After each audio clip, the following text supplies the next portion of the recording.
욥기 16장 1절에서 22절 말씀까지.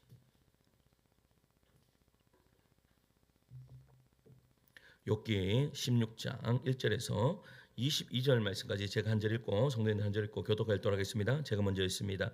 욥이 대답하여 이르되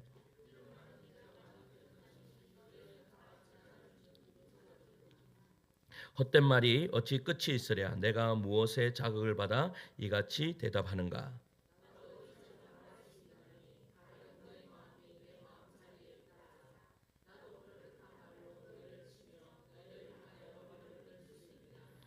그래도 입으로 너희를 강하게 하며 입술의 위로로 너희의 근심을 풀어쓰리라.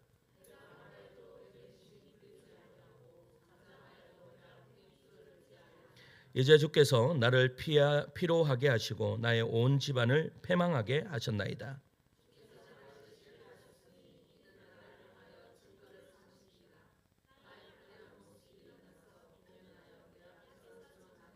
그는 진노하사 나를 찢고 적대시하시며 나를 향하여 이를 갈고 원수가 되어 날카로운 눈초리로 나를 보시고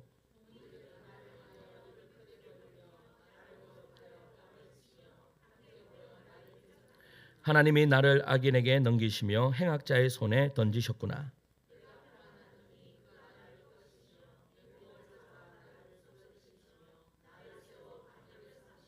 그의 화살들이 사방에서 날아와 사정없이 나를 쏘므로 그는 내 콩팥들을 꿰뚫고 그는 내 쓸개가 땅에 흘러나오게 하시는구나.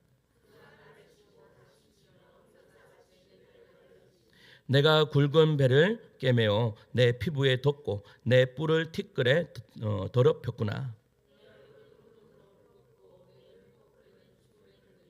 그러나 내 손에는 포악이 없고 나의 기도는 정결하니라.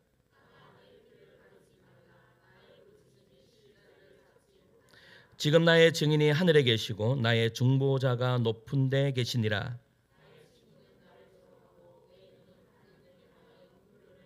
사랑과 하나님 사이에 인자와 그 이웃 사이에 중재하시기를 원하노니. 아멘. 할렐루야. 예수는 사랑무만 아멘 하시겠습니다. 아멘. 욥기를 읽다 보면 참 부담스럽습니다. 그래서 하도 부담스러워서 제가 2주를 셌습니다. 이 욥기의 말씀을 계속 읽는데 왜 부담스러울까요? 그 이유는 이 말씀 안에 있는 고난과 그리고 또 불안의 요소들, 그러한 것들이 참 마음을 불편하게 만드는 거예요. 여기에 나오는 표현되고 있는 고통들, 설명되지 않은 고난, 억울함, 그리고 상실, 버려짐, 이 모든 것을요 숨김없이 드러내는 책이 바로 욥기입니다. 우리는 어떻습니까? 고통이나 또 억울함이나 고난이나 이런 상실함이나 버려짐이나 이런 거 있으면 우리는 자꾸 감추려고 합니다. 인간들은 그러한 것들을 꺼내면 꺼낼수록 마음이 아프기 때문에 나는 괜찮아 하기 위해서 계속해서 감추는 것이 사람입니다. 그래서 내면 깊숙이 상처가 있는데도 내가 마냥 그냥 없는 사람처럼 그렇게 살려고 하는 사람들이 참으로 많습니다. 근데 그것이 언제 끄집어 나옵니까? 고난이 다가오면. 내가 어떤 어려움이 딱 오면 그 예전에 내가 감추어 두었던 그러한 고난과 아픔과 그러한 것들이 한꺼번에 막 올라옵니다. 올라오면 어떻게 되죠? 폭발합니다. 폭발해요. 그냥 어떻게 해요? 평상시에 그런 것들을 하나씩 해결했다면 괜찮을 건데 갑자기 계속 누르고 있다가 어떻게 해요? 갑자기 폭발하는 그러한 여러분 사람들이 참으로 많습니다. 저도 그럴 때가 있습니다. 여러분들도 그럴 때가 있지 않습니까? 그런데 오늘 본문의 욥은요, 그러한 욥이 오늘 본문에 이렇게 부르짖습니다. 뭐라고 부르짖는가 하면 10절 말씀 한번 같이 읽을까요? 10절입니다. 시작. 무리들은 나를 향하여 입을 크게 벌리며 아멘. 뭐라고 이야기하고 있어요? 그가 당한 고난은요, 그냥 병이 들어서 이렇게 고난을 이야기하는 것이 아니에요. 사람들에게 둘러싸여 조롱을 받고 가까운 사람에게조차 외면당하고 이유도 모른 채 무너져가는 고통이다라고 지금 욥은 이야기하고 있는 거예요. 그 고통의 깊이가 얼마나 컸는지 이러한 표현이 성경에 기록되었을까요? 여러분, 얼마나 고통스러웠으면 이러한 고통이 표현되어 있냐 이 말이에요. 그런데 놀라운 사실은요, 예수님을 비유하고 있는 시편에도 이와 동일한 이야기를 하고 있다라는 거예요. 한번 말씀 찾아볼까요? 시편 22편 7절 말씀입니다. 우리 뒤로 넘어가면 있습니다. 시편 22편 7절 말씀. 이 말씀은요, 예수님의 고난을 예언한 그런 말씀이에요. 22편 7절 말씀.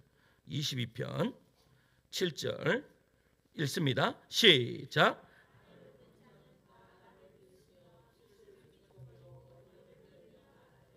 아멘. 뭐라고 이야기했어요? 나를 보는 자는 다 나를 뭐 한대요? 비웃으며 입술을 삐죽거리고 머리를 흔들어 말하되. 여러분, 십자가 위에서 예수님 역시 온 인류에 뭐를 당하셨어요? 조롱과 손가락질 가운데 어떻게 해요? 매달리셨습니다.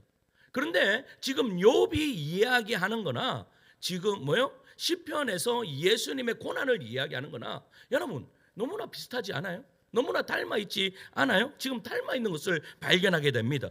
사람들은요, 손에 붙잡혀 가장 잔혹한 방식으로 죽어가시면서 예수님이 이렇게 절규하십니다. 나의 하나님, 나의 하나님, 어찌하여 나를 버리셨나이까? 라고 그렇게 절규를 하시죠. 여러분, 욥의 상처와 예수님의 고난이 서로 겹쳐 보이지 않아요? 마치 욥의 입술에서 흘러나온 절규가 수천 년 뒤에 예수님이 십자가 위에서 여러분 다시 반복하고 있는 것처럼 느껴집니다. 이것이 욥기를 읽기 어려운 두 번째 이유입니다. 왜냐? 우리는 그것이 싫기 때문입니다. 싫기 때문입니다. 욥의 고통을 보다가 결국 어디까지 가요? 내 고통에 이르기까지 됩니다. 그리고 그 고통이 결국 십자가하고 연결돼요. 그러면서 내 입술에서 이렇게 이야기하죠. 하나님, 나도 저런 순간이 있었지. 나도 저런 고통이 있었지. 아니면 내가 지금 그 고통을 겪고 있지 하면서 그 고난을 이기는 자들이 하나씩 하나씩 일어난다라는 사실입니다. 우리의 고난은요, 언제나 어디에서 이기는 줄 아십니까? 여러분, 말씀을 듣는 가운데 위로하면서도 위로를 받으면서도 우리가 이길 수 있습니다. 그런데 가장 중요한 것은 십자가 앞에서 위로를 받으셔야 됩니다. 십자가의 고난 앞에서 나의 고난이 여러분 너무나 작게 보여야 된다라는 사실이죠. 그런데 우리는 어때요? 십자가의 고난이 내 고난보다 너무나 작기 때문에, 여러분 너무나 작게 느껴지기 때문에 거기에서 위로를 받지 못하는 겁니다. 그런데 욥의 절규는요, 뭐예요? 그 주님의 절규가 너무나 없어요. 왜 그럴까요? 이유는 다른 것이 아니에요. 욥이 마치 십자가에서 죽는 것 같은 그러한 고난에 지금 순간에 있기 때문입니다. 그래서 우리는 여러분 이렇게 절규하고 이렇게 고난 가운데 있을 때에 우리는 동일하게 어떠한 질문을 합니까? 무엇을 묻습니까? 하나님, 왜 제가 이런 고난을 겪어야 합니까? 라는 그런 기도를 하게 되는 것입니다. 여러분, 이런 기도 해도 됩니까? 안 됩니까? 하나님, 왜 제가 이러한 고난을 받아야 합니까? 라고 하나님 앞에 물어도 될까 안 될까요? 됩니까? 안 됩니까? 됩니다. 여러분, 왜냐하면 욥이 지금 이 질문을 하고 있기 때문입니다. 그리고 누구도 그런 질문을 하셨어요? 주님도 동일하게 그 질문을 하셨기 때문입니다. 그래서 예수님도 십자가 위에서 하셨던 질문이고 오늘의 성도들도 삶의 어느 순간 반드시 던져지는 질문이라 한 거죠. 이게 이제 이 질문에 대한 한번 답을 찾아가 보고자 합니다. 첫째, 우리는 베드로의 이야기를 보면서요, 설명되지 않는 고난의 이야기를 한번 해볼까 합니다. 욥의 고난을요 더 깊이 이해하기 위해서는 그 고난, 이 고난에 좀 잘 넘어지고 고난의 정점에 있었던 사람을 살펴보면 됩니다. 그 사람이 누군가 하면 베드로라는 사람입니다. 베드로는요 성격이 어땠습니까? 급했습니다. 좀 와일드했습니다. 잘 알듯이 여러분, 온유한 사람이 시험을 많이 받습니까? 와일드한 사람이 시험을 많이 받습니까? 와일드한 사람이 성격대로 시험을 받습니다. 성격대로. 여러분 마음이 온유하면 뭐 그냥 넘어갈 것도 그냥 슬슬 이렇게 넘어갑니다. 왜 모태신앙자 애들이 그냥 슬슬 넘어갑니까? 여러분 이유는 다른 것이 아닙니다. 그냥 그렇게 있잖아요. 마음을 그냥 그렇게 하나님이 어릴 때부터 그런 느낌 뭐 그런 삶을 살아가니까 그냥 슬슬 넘어가는 거예요. 그런데 여러분 예수님을 중간에 믿었던 분 보면 은혜도 어떻게 받아요? 확 받고 경험도 확 하고 이게 성격입니다. 근데 또 한 가지는 넘어져도 확 넘어집니다. 확 넘어져요. 그런데 베드로가 그랬어요. 베드로가요, 이 베드로 안에 있는 내적 혼란, 당혹감, 고난, 여러분 그런 앞에서의 본능적 두려움은 욥이 느꼈던 절망과 너무나 닮아 있기 때문에 우리가 베드로를 살펴봐야 됩니다. 여러분 그런데 베드로가요 주님을 사랑했을까요? 사랑하지 않았을까요? 사랑했습니다. 베드로만큼 주님을 사랑했던 제자들도 드물 겁니다. 왜냐하면 주님을 사랑했기 때문에 그는 그렇게 주님 앞에 뛰어갔다라는 사실이죠. 예수님이 자신을 부르셨을 때 모든 것을 다 내려놓고 즉시 따라갔던 사람입니다. 그리고 어느 날 예수님께서 이렇게 물으십니다. 세상 사람들이 나를 누구라 하느냐? 그렇게 했을 때 갑자기 또 베드로가 확 나타나더니 아주 위대한 신앙 고백을 합니다. 뭐라고 하죠? 주는 그리스도시요 살아계신 하나님의 아들이십니다. 여러분 이 고백을 들었던 예수님이 너무나 기쁘신 거예요. 왜냐? 베드로가 별로 기대하지 않았던 베드로가 정확한 답을 이야기했기 때문에요. 그러니까 예수님이 뭐라고 칭찬하세요? 바요나 시몬아 내가 복되도다. 내가 이 반석 위에 내 교회를 세우리니 음부의 권세가 너를 이기지 못하겠다. 여러분 이 말씀 때문에 여러분 가톨릭에서는 일대 교황이 누구예요? 베드로예요. 여러분 그가 수제자라고 자기를 밝혔기 때문에 그것도 있지만 그보다 더 중요한 것은 이 신앙 고백이기 때문에 그가 그러한 칭호를 받을 수 있었던 거예요. 그런데 중요한 것은요, 그렇게 하니까 베드로가요 좀 이 우쭐해졌을까 안 졌을까요? 우쭐해졌을 뿐이 없는 존재입니다. 왜냐? 성격이 그래요. 이야 이제 끝났다. 이제 내 신앙의 절정을 맛보는 가장 빛나는 순간이 바로 베드로에게 있어서, 여러분 성경 전체를 찾아보세요. 베드로에게 있어서 가장 빛나는 그 순간이 바로 이 순간이었습니다. 이토록 큰 칭찬을 받아본 적이 없어요, 예수님한테. 그런데 바로 그때요, 도무지 이해할 수 없는 말을 예수님께 듣습니다. 바로 그렇게요, 그 고백을 하는데 너 음부의 권세가 너를 이기지 못할 거야? 라고 하고 그 다음에 예수님이 뭐라고 말씀하시는가 하면 분위기를 완전히 바꾸시더니 이렇게 이야기하시는 거예요. 내가 대제사장과 이 장로들에게 고난을 받고 죽임을 당하고 3일 만에 부활할 것이다. 살아나야 한다. 라고 그 말씀을 하세요. 베드로가 갑자기 그 이야기를 듣는데 이해가 가지 않는 거예요. 왜? 주님이 고난을 받는다고? 아까 금방 우리 주님이 뭐라고 말씀하셨죠? 음부의 권세가 너를 이기지 못하겠다. 이 말씀을 하셨는데 여러분 죽으신대요. 여러분 죽는다 하는 것은, 대제사장과 장로들에게 죽는다 하는 것은 그건 뭐예요? 세상적으로 볼 때는 뭐예요? 실패라는 거예요. 베드로가 보기에는 그거 아니에요. 분명히 베드로는 주님이 가셔가지고 나라를 완전히 뒤집어 엎으셔가지고 뭐 만드셔야 돼요? 하나님의 나라를 만드셔가지고 내가 나를 찬란한 그 반석 위에 딱 세워주셔야 되는데, 지금 이 이야기를 하니까 여러분 이해하고 설명이 되지 않는 거예요. 마치 욥의 고난이 설명되지 않는 것처럼 지금 이 베드로도 주님이 고난을 받으신다고 설명되지 않는 거예요. 이해가 되지 않는 거죠. 말씀이 앞뒤가 맞지 않는 거예요. 여기서 우리는 욥의 고통을 다시 떠올릴 수 있어요. 10절 말씀 읽었지만 다시 한번 더 읽습니다. 10절입니다. 무리들은, 시작, 무리들은 나를 향하여, 계속 읽을게요. 11절이에요. 시작, 하나님이,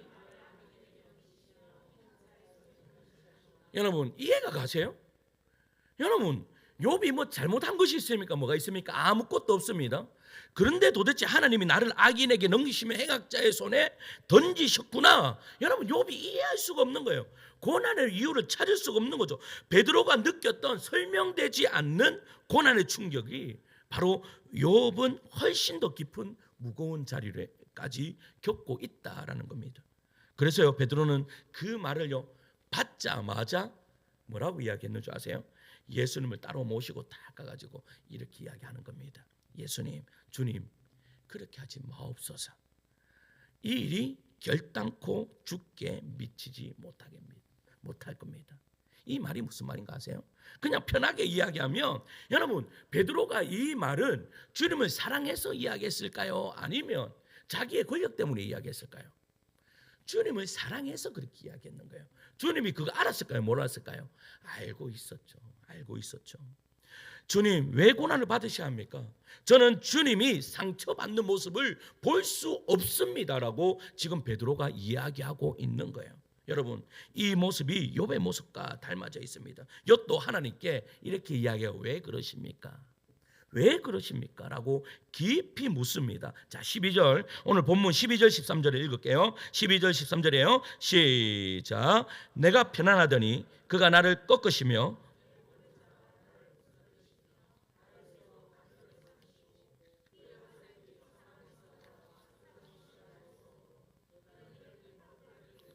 그가 내 쓸개가 땅에 흘러나오게 하시는구나. 아멘. 여러분, 이 말이 무슨 말인가 하면 그냥 쉽게 이야기하면 이 말이에요. 하나님, 왜 나를 이렇게까지 몰아세우십니까? 입니다.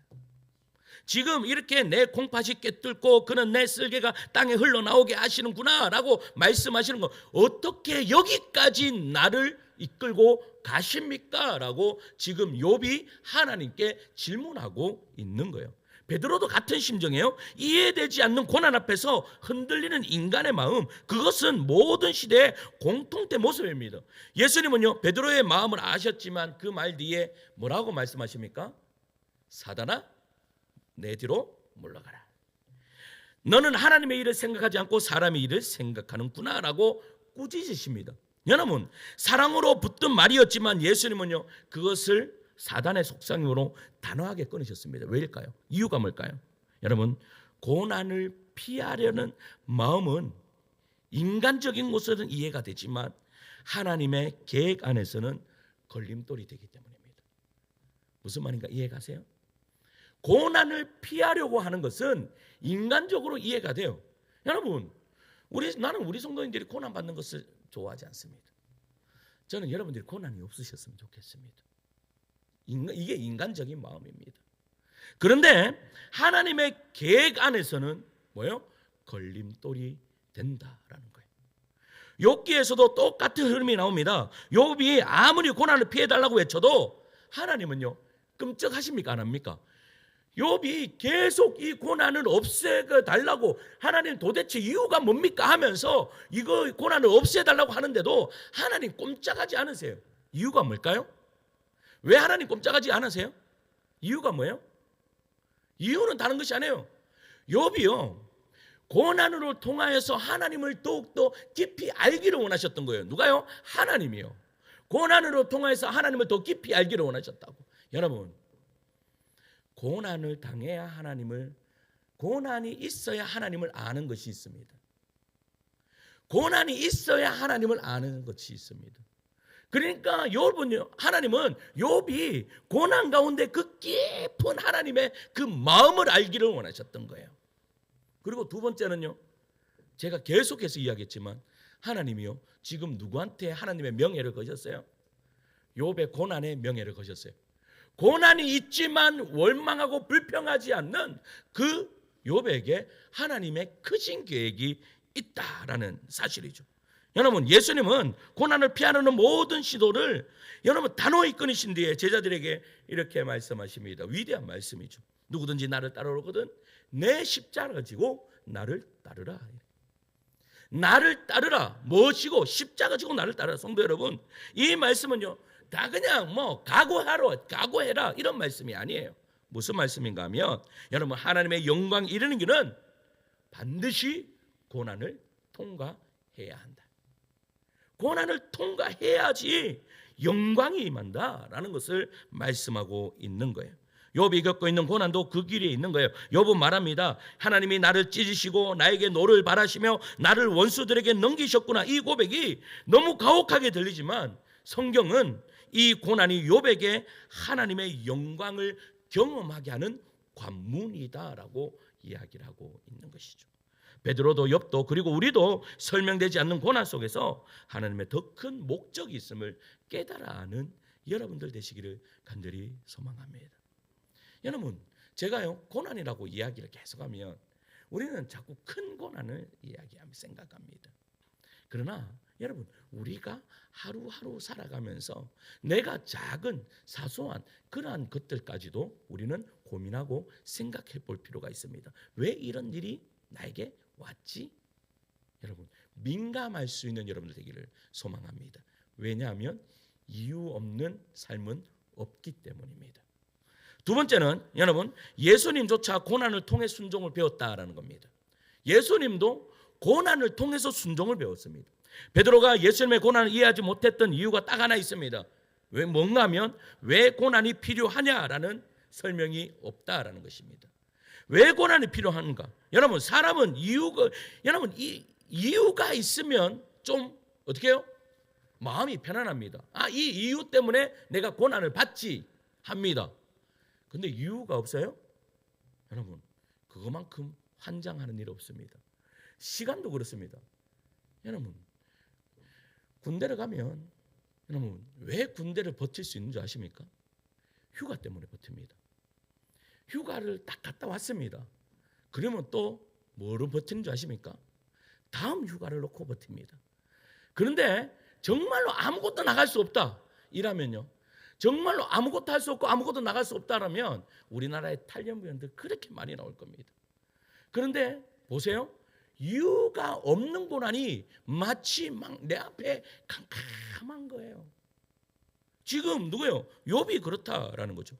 욥도 바로 그 자리에 있었고 베드로도 그 자리에 있습니다. 그런데 놀라운 사실은요, 예수님조차도 이 설명되지 않는 고난의 길을 걸으셨다라는 겁니다. 자, 말씀 한번 찾아볼게요. 예수님의 고난을요, 히브리서 5장 7절은 이렇게 이야기합니다. 히브리서 뒤에 신약 성경입니다. 히브리서 5장 7절 말씀이에요.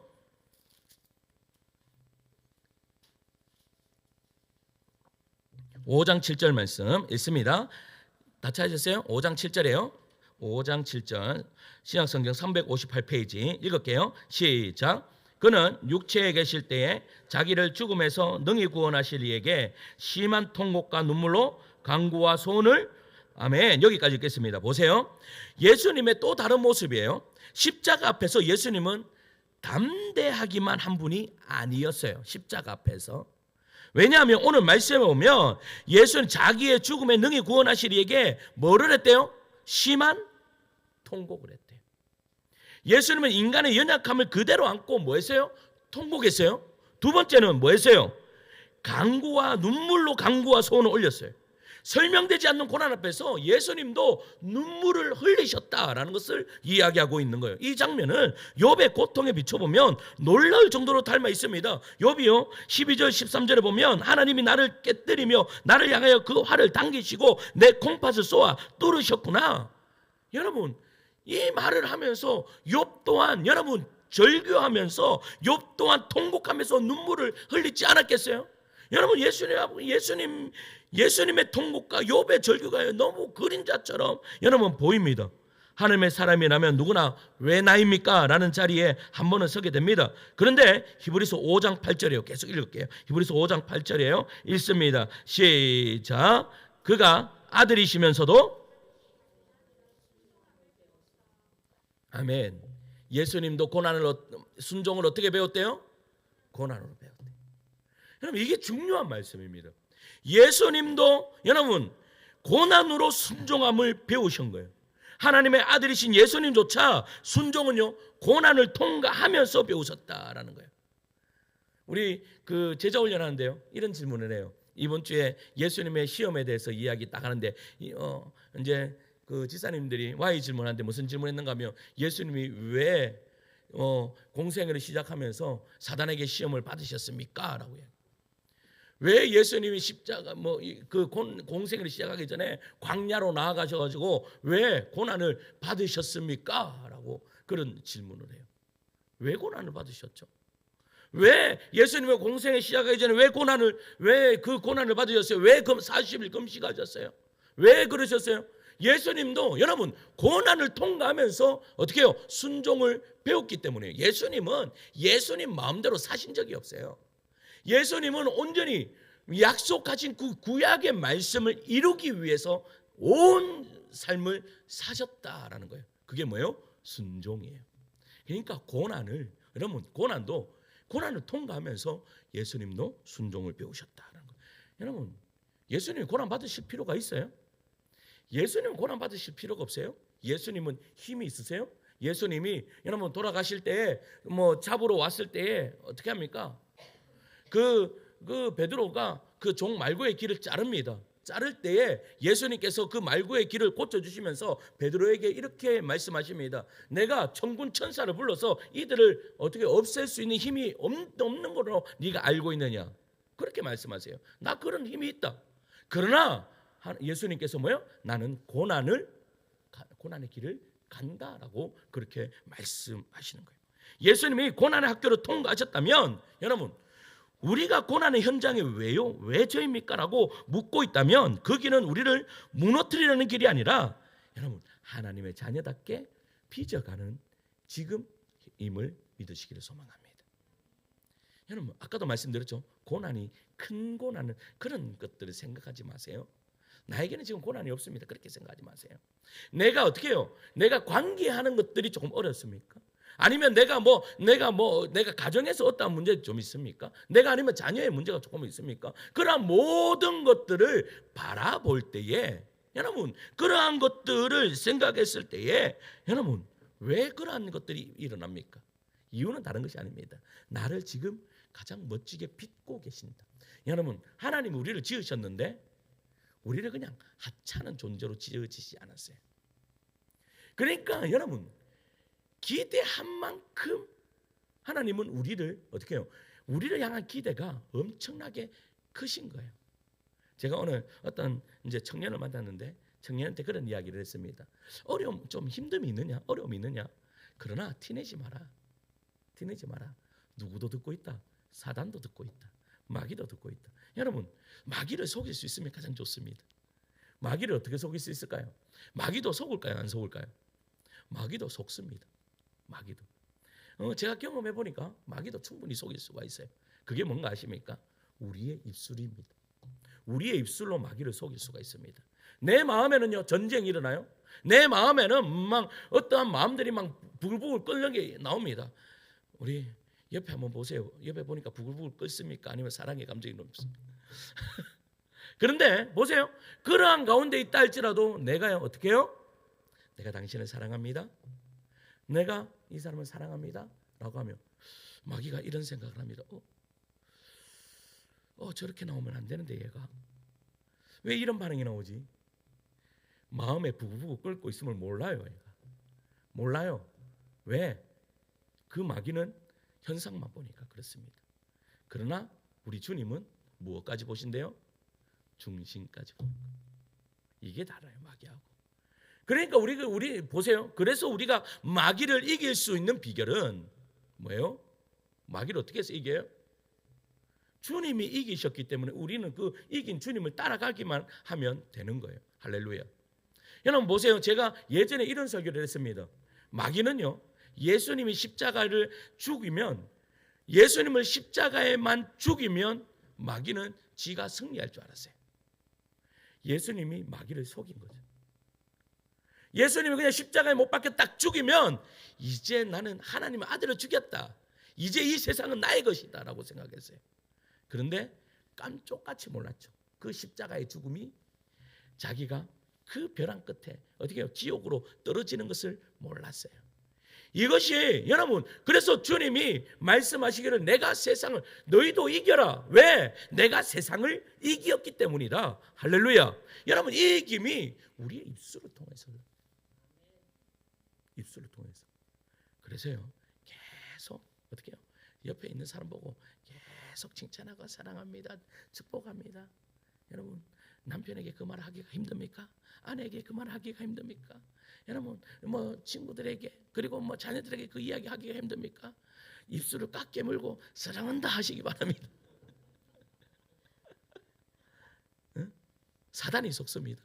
그러면요 어떻게 해요? 사단이 속으면 어떤 일이 벌어져요? 요거 가지고는 안 되겠구나 하면서 그 시험이 넘어갑니다. 야, 내가 이 이야기를 하니까 그 청년이요 눈이 이만해져. 목사님 알았습니다. 이렇게 되는 거예요.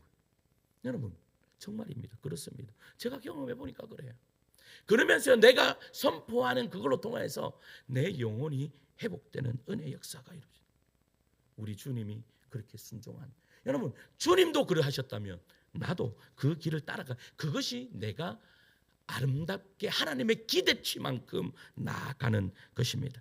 여러분 이거 그럴 때 우리가 근데 힘들고 어려우면 기도가 됩니까? 기도가 안 되죠.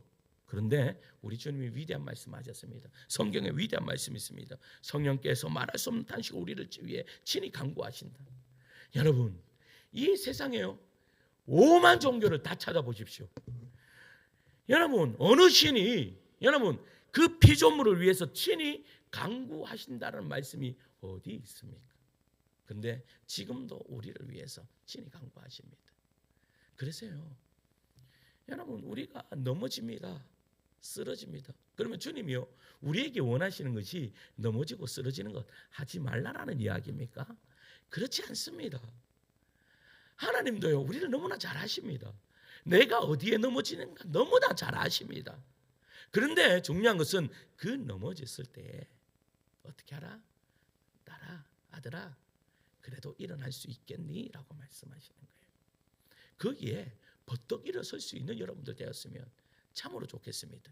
이것이 바로 고난을 이기는 능력이고 고난을 이길 수 있는 힘입니다. 이게 기독교의 감동적인 신비입니다. 왜냐하면 내가 넘어졌을 때 여러분 부모들은 어떻게 합니까? 아이가 넘어지면 빨리 날아가서 그 아이를 일으키십니다.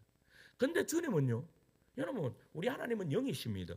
당장 오셔가지고 우리를 일으키기를 원하시지만 우리 하나님은 그 순간에 친히 간구하신다라고 말합니다.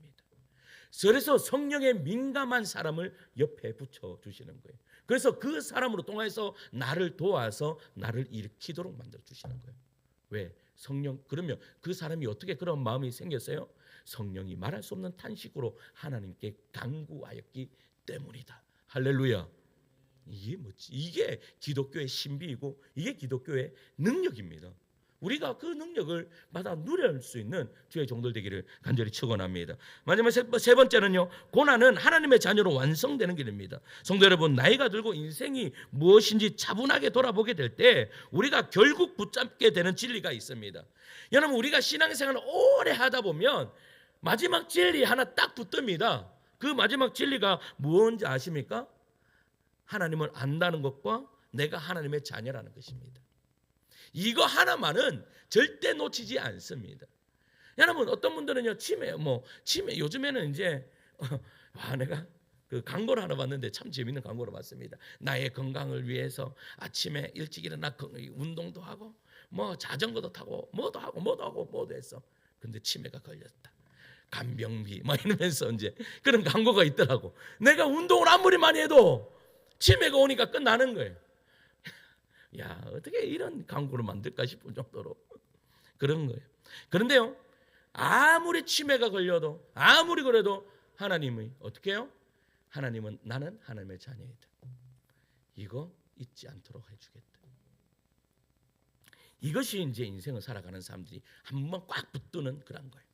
우리는 인생을 살면서 기쁨도 맛보고 괴로움도 경험하고 후회도 하고 소원도 갖고 생각하고 의심하고 무너지고 다시 일어납니다. 그 모든 과정을 지나면 깨닫는 것이 있습니다.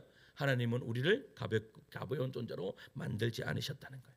눈에 보이는 것 당장 손에 잡히는 것 정도에 만족하도록 부르시지 않으셨어요. 수많은 감정과 갈등과 고민 속에서 더 큰 믿음의 존재로 우리를 만들어가는 거예요. 그래서 여러분 지금 막 내 속에서 갈등이 일어납니까?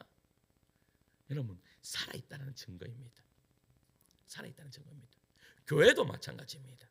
교회도 여러분 제가 오늘 막 청년하고 이야기하는데 나는 우리 교회에 저력이 있다고 생각합니다. 왜냐하면 우리 교회 성도들 한 사람 한 사람 보면 한 사람 한 사람마다 이 마음에 전쟁이 없는 사람이 없는 것 같다. 나는 여러분 내가 우리 집사람하고요 그 부부 싸움을 해본 적이 없습니다.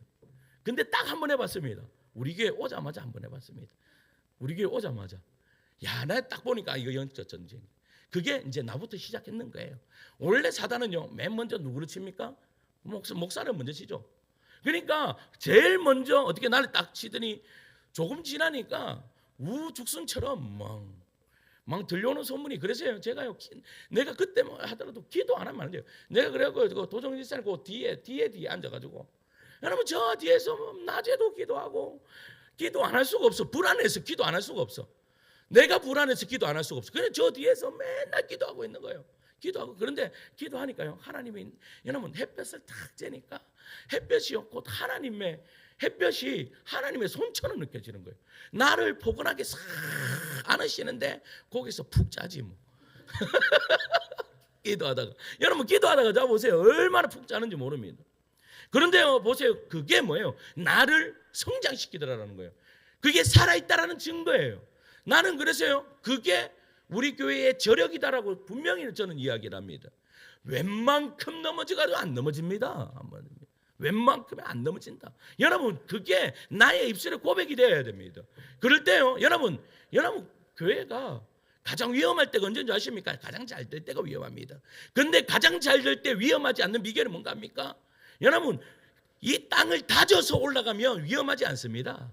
뭐 아무거나 다 봐라 괜찮다라고 할 수가 있는 거예요. 나는 그래서 하늘다운 교회가 뭐요? 저력이 있다라고 분명하게 저는 이야기를 합니다. 그래서 그 청년한테 그렇게 이야기했습니다. 교회는 그런 교회 다녀야 된다. 경중처럼 편안한 교회 다니면 안 된다. 내가 그래요, 경중에 있든지 다른 교회에 있든지 편안하게 신앙생활 하려면 다 나오라 해야 된다. 내가 그렇게 이야기했습니다. 편안한 것은 하나님 원하시는 것 아니기 때문입니다. 그 예가 누가복음 15장의 이야기입니다. 요것만 가지고 빨리 하고 마칠게요. 여러분 탕자가요, 아버지를 떠날 때 모든 것이 잘 될 것 같았습니다. 그래서요, 다 팔아가고 갔는데 결론은 어떻게 됐어요? 그 나라에 기근이 듭니다. 기근이 드니까 이 사람이 다 탕진해 버렸어요. 그래서 돼지 지엽 열매 먹으려 하니까 그것도 못 먹게 해요. 그러니까 이 탕자의 눈이 확 열려요. 확 열리더니 뭐라고 고백하는가 하면 이 고백을 해요. 이에 스스로 돌이켜 이르되, 지금 돌이켜는 거야. 돌이켰어. 나는 여기서 줄여 죽는구나. 여러분 왜 돌이켰어요?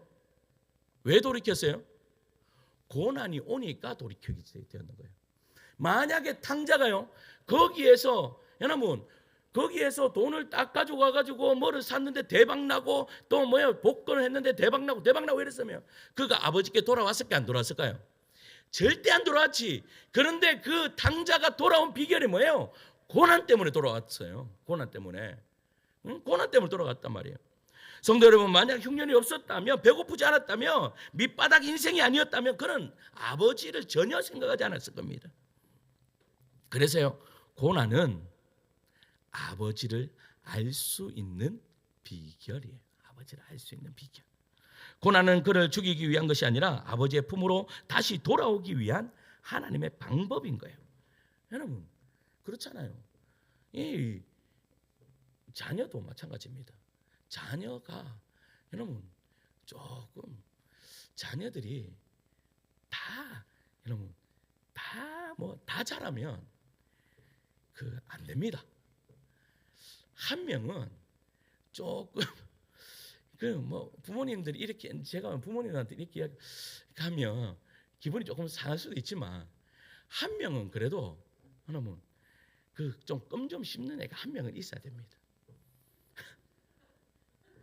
그래야 조직의 쓴맛을 압니다. 그런데 그거 안 하고 그냥 평안하게 다 가잖아요. 이 조직의 쓴맛을 잘 모릅니다. 하나님 마음을 잘 모릅니다. 그런데 여러분 하나님의 마음을 언제 잘 아는 줄 아세요? 하나님 앞에 나 같은 자녀가 딱 있으면 완전 조직의 쓴맛을, 하나님 그러시겠구나, 이게 나오는 거예요. 이게. 그러니까 고난을 통해서 누구를 아는 거예요? 아버지 하나님을 알게 되는 거예요. 아버지 하나님을 알게 되는 것. 그런데요, 여러분 이 탕자의 비유에서 정말로 그 분량이 동일한 분량이 있는 한 명이 또 있습니다. 그 사람이 누군지 아세요? 큰 형이에요. 형이에요, 형. 형은요, 갑자기 이제 뭐 동생이 뭐 집에 보니까 잔치가 벌어져요.